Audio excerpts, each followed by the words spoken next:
दोस्तों, ये 21वीं सदी है। आज भी हमारे देश में स्त्री भ्रूण हत्या होती रहती है।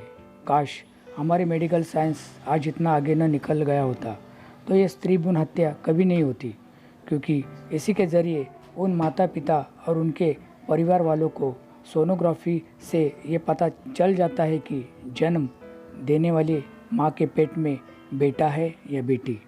आज इस प्लस माइनस की वजह से कितने लोगों ने अपने ही घर को बर्बाद किया है। आज भी इसी रास्ते से हम गुजरते हैं और कोई बिल्ली हमारा रास्ता काटती है तो उसे अपशकुन माना जाता है, यानी अंधश्रद्धा के साए आज भी हमारे साथ साथ चल रहे हैं। इसका एग्जाम्पल एक और भी है। जब भी किसी के घर कोई संतान पैदा होती है तो उसकी पहली जन्म कुंडली निकाली जाती है और इसी जन्म कुंडली के ज़रिए वो जन्म लिया हुआ बच्चा उस परिवार के लिए शकुनी है या अपशकुनी है, इसका अंदाज़ा लगाया जाता है। हमारी आज की कहानी उन माता पिता और उन परिवारों के लिए जो आज भी अपनी बेटियों को मनुष्य और बददुआ समझते हैं। उन्हें ये कभी नहीं भूलना चाहिए कि बेटा अगर कुल दीपक है तो बेटी उस दीपक को जलाने वाली वो बाती है जो खुद तो जल जाती है पर अपनी रोशनी से सारे जग में उजाला फैलाती है। तो दोस्तों, शुरू करते छूकर मेरे दिल को के अगले भाग को, जिसका नाम है तो थी एक दुआ। कुसुम क्या नहीं आज उसके पास। मरने से पहले उसके पति ने उसके लिए इतनी धन दौलत और प्रॉपर्टी छोड़ कर रखी है जिससे वो और उसका इकलौता बेटा उम्र भर बैठकर खा सकते हैं। अपने ही बिरादरी में कुसुम का नाम आज बड़े आदर से लिया जाता है। जहाँ शक्कर के दाने का टुकड़ा होता है, चिटिया भी उसके इर्द गिर्द हमें घूमती हुई दिखाई देती है। ऐसे ही कुसुम के ही रिश्ते की कुलक्षणा नाम की एक औरत बार बार कुसुम के कान भरती हुई दिखाया गया है। कुसुम का अब एक ही ख्वाब है, उसे अपने इकलौते बेटे ओमकार के लिए एक ऐसी पत्नी चाहिए जो सर्वगुण संपन्न हो। आखिर अपनी माँ की एक ख्वाहिश ओमकार पूरी कर देता है। अपने ही पसंद की एक लड़की आशावरी से वो शादी करता है और बस यही से हमारी एक कहानी एक मोड़ लेती है। आज ओमकार की शादी होकर 5 साल हो चुके, फिर भी ओमकार को कोई संतान नहीं हुई। इसी बात का फ़ायदा उठाकर कुलक्षणा, जो कुसुम की रिश्ते वाली है, वो कुसुम को ये सलाह देती है कि ज़रूर तेरी बहू में कोई दोष है, इसलिए तू अपने बेटे की दूसरी शादी करा दे। कहीं ऐसा ना हो कि तेरी पीढ़ी तेरे ही बेटे के साथ ख़त्म हो जाए। कुलक्षणा की ये बात कुसुम को सही भी लगती है, पर कहते हैं ना, भगवान के पास देर है पर अंधेर नहीं। आखिर सोनोग्राफी के ज़रिए कुसुम को इस बात का पता चल जाता है कि उसके घर एक बच्ची जन्म लेने वाली है। जब इस बात का कुलक्षणा को पता चलता है तो वो कुसुम के कान भरते हुए उससे कहती है कि मैंने ही तुम्हारे बेटे ओमकार की कुंडली अपने ही करीब के एक ज्योतिष से बनवाई थी और उसके कुंडली में ये साफ साफ लिखा था कि आने वाली बच्ची भविष्य में अपने ही बाप के मौत का कारण बन जाएगी। पहले तो कुसुम इस बात को ज़रा भी नहीं मानती, पर बेटी को जन्म देने के बाद उसकी बहू कुछ ही मिनटों में मर जाती है और मरने से पहले वो ओमकार से ये वादा लेती है कि वो हमारी इस बच्ची का साथ कभी नहीं छोड़ेंगे। धीरे धीरे वो अपने पत्नी के उस गम को भूल जाता है। वो अपने बेटी का नाम आशा रखता है। आशा के जन्म के कुछ दिनों बाद कुलक्षणा के कहने पर कुसुम अपनी नातिन आशा की जन्म कुंडली निकालती है। कुलक्षणा अपने ही करीबी ज्योतिष के जरिए कुसुम के सामने आशा के जन्म कुंडली के बारे में ये कहलवाती है कि ये बच्ची भविष्य में अपने ही पिता के मौत का कारण बनेगी। जब इस बात का ओमकार को पता चलता है तो वो इस बात को ज़रा भी नहीं मानता। एक माँ होते हुए भी अपनी बेटी को बार बार तिरस्कार करना, उससे घृणा करना, ये सब जब ओमकार अपनी आंखों से देखता है तो वो अपनी बेटी आशा की खातिर अपनी ही माँ से अलग हो जाता है। अपने माँ के कर्म पर जीना ओमकार को ज़रा भी गवारा नहीं है, इसलिए वो बॉम्ब रिफ्यूज़र की नौकरी करता है। शादी से पहले उसने बाहर देश में जाकर उसने इस बॉम्ब डिस्कनेक्ट करने का कोर्स किया था। जब कुसुम को इस बात का पता चलता है कि ओमकार ने बॉम्ब रिफ्यूज़र की नौकरी की है तो उसका शक यकीन में बदल जाता है। आज माँ से अलग होकर ओमकार को 10 साल हो चुके। आज उसकी अपनी बेटी आशा भी थोड़ी समझदार हो चुकी है। उसके होते हुए ओमकार को अब किसी भी बात की कोई कमी महसूस नहीं हो रही है। एक दिन ओमकार अपनी बेटी आशा के साथ एक रिक्शा में बैठकर कहीं जा रहा होता, तब अचानक उसके रिक्शा का बड़ा एक्सीडेंट हो जाता है। इतना बड़ा एक्सीडेंट होने के बाद भी ओमकार को कोई भी चोटें नहीं आती। ये बात जब कुसुम के रिश्ते वाली कुलक्षणा को समझती है तो वो खुद कुसुम के घर जाकर उसके कान भरते हुए उससे कहती है, देखो जैसे उस बच्ची के कुंडली में लिखा है अब वैसा ही होते जा रहा है। फिर वो कुसुम से एक ऐसी बात भी उस दिन कहती है जिसे सुनने के बाद कुसुम फौरन उससे कहती है, मैं ऐसा हरगिज़ नहीं होने दूंगी। मेरे वंश को मैं ज़रूर आगे बढ़ाऊंगी। मैं अपना ही वंश आगे बढ़ाने के लिए उसकी ज़रूर दूसरी शादी करूंगी। वो दोनों मिलकर ओमकार की बेटी आशा को उसके रास्ते से किस तरह हटाया जाए इसके मंसूबे बनाती है, पर यहाँ होनी को तो कुछ और ही मंजूर था। आखिर कुसुम उन दोनों बाप बेटी को अपने खुद के घर में लाने में कामयाब होती है। एक दिन टीवी माध्यम और न्यूज़ से पूरे मुंबई में ये खबर फैल जाती है कि कुछ आतंकवादी मुंबई में अपने किसी मिशन की वजह से दाखिल हुए हैं। इस वक्त ये खबर ओमकार और उसकी माँ कुसुम घर बैठकर देख रही है। आशा की स्कूल सुबह की होने की वजह से वो इस वक्त स्कूल में है। तब टीवी पर वो दोनों ये न्यूज़ देखते हैं कि उन आतंकवादियों ने उस स्कूल को अपना टारगेट बनाया है जिस स्कूल में ओमकार की अपनी बेटी आशा पढ़ती है। और दो ऐसे अलग अलग स्कूल के बच्चियों के शरीर पर टाइम बम फिट करके रखते हैं, जिसमें एक लड़की तो ओमकार की अपनी बेटी आशा है और दूसरी उसी के इलाके की कोई अन्य लड़की। वो न्यूज़ देखते ही ओमकार के तो होश उड़ जाते हैं, पर हमारी होशियार पुलिस के कुछ अधिकारियों की वजह से वो उन दो अलग अलग स्कूल में छुपे आतंकवादियों को पकड़ने में कामयाब होते हैं। पर उन दो बच्चियों को अब कौन बचाएगा जिनके शरीर पर टाइम बम फिट किया गया है और कुछ ही घंटों में वो फटने वाला है।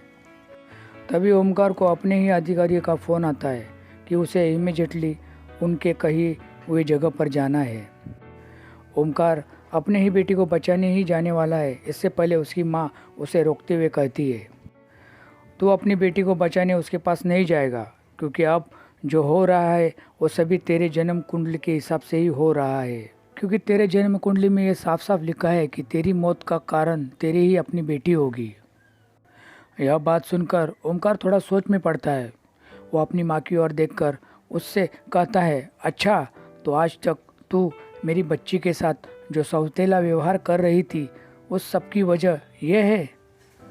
नहीं माँ, यह सब अंधश्रद्धा है, ऐसा कुछ नहीं होगा। पर माँ उसकी कोई भी बात नहीं मानती और उससे ये कसम लेती है कि वो अपनी बेटी को नहीं किसी और लड़की को बचाने जाएगा। ये बात सुनकर ओमकार थोड़ा मुस्कुराता है और उसके करीब जाकर उससे कहता है, तुझे यही लगता है ना कि मेरी अपनी बेटी मेरे लिए मनुष्य है, तो तू आज जैसा चाहती है वैसा ही करूँगा। पर आज तुझे सब करके कुछ हासिल नहीं होगा, क्योंकि मेरी बेटी मेरे लिए न कल मनुष्य थी न आज। ये सब तुझे अब नहीं, मेरे जाने के बाद पता चलेगा कि कौन किसके लिए मनुष्य था। ओमकार वहाँ से उस दूसरी बच्ची के पास पहुँचता है और वहाँ आशा अपने पिता की राह देख रही है कि वो उसे बचाने आएंगे, पर वहाँ कोई और दूसरा बॉम्ब रिफ्यूज़र आता है। इस वक्त कुसुम लाइव न्यूज़ देख रही है।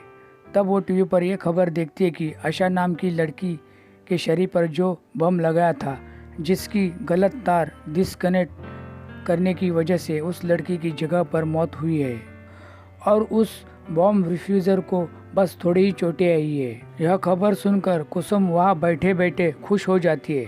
उसे यकीन हो जाता है कि आज अगर मेरा बेटा अपने ही बेटी को बचाने जाता तो वो लौट कर कभी नहीं आता। फिर वो जब दूसरी खबर टीवी पर देखती है तो उसके पैरों तले की ज़मीन खिसक जाती है।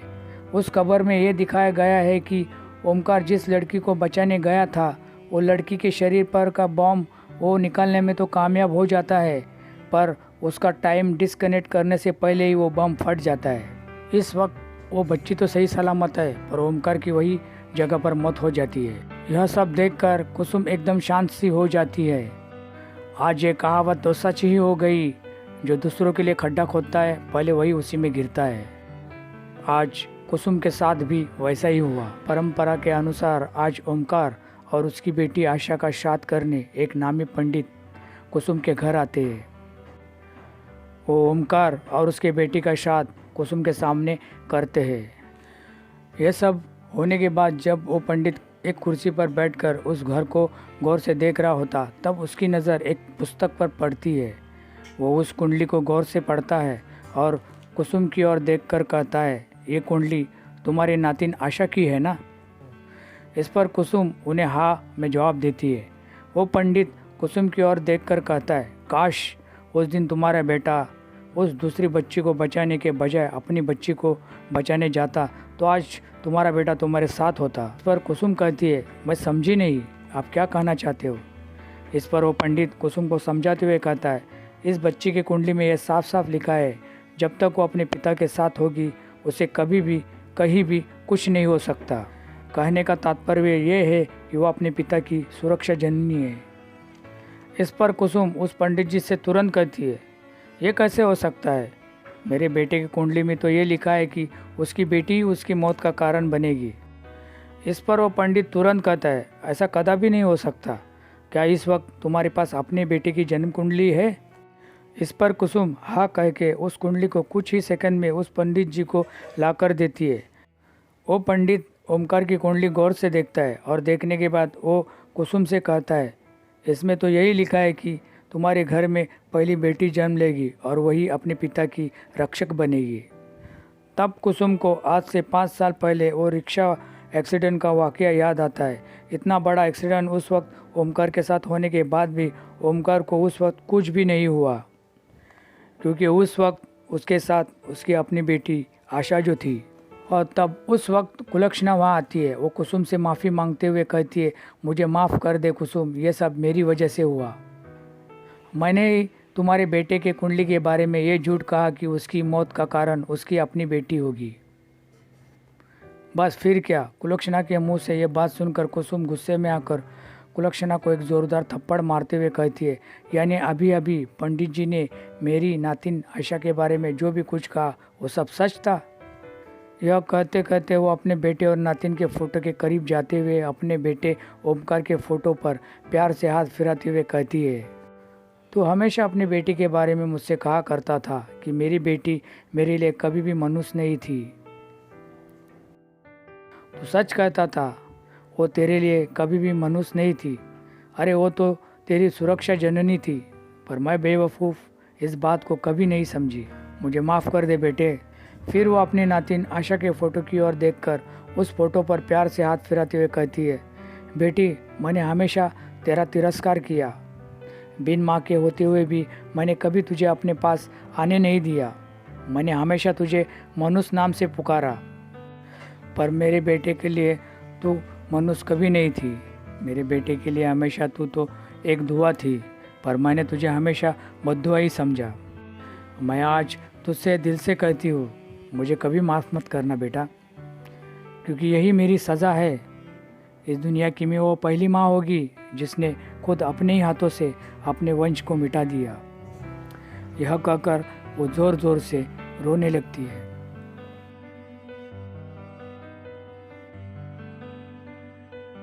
तो दोस्तों, कैसे लगी आपको मेरी ये कहानी? इस कहानी के ज़रिए मैं आप सभी से यही कहना चाहूँगा, कभी भी आप किसी के कहने पर मत जाइए, पहले सच क्या है इसका पता लगाइए, क्योंकि आईना सिर्फ इंसान के चेहरे के बारे में बताता है, उसके मन के अंदर के कोहराम से तो वो हमेशा अनजान होता है। तो दोस्तों, फिर मिलते हैं छूकर मेरे दिल को के अगले भाग में।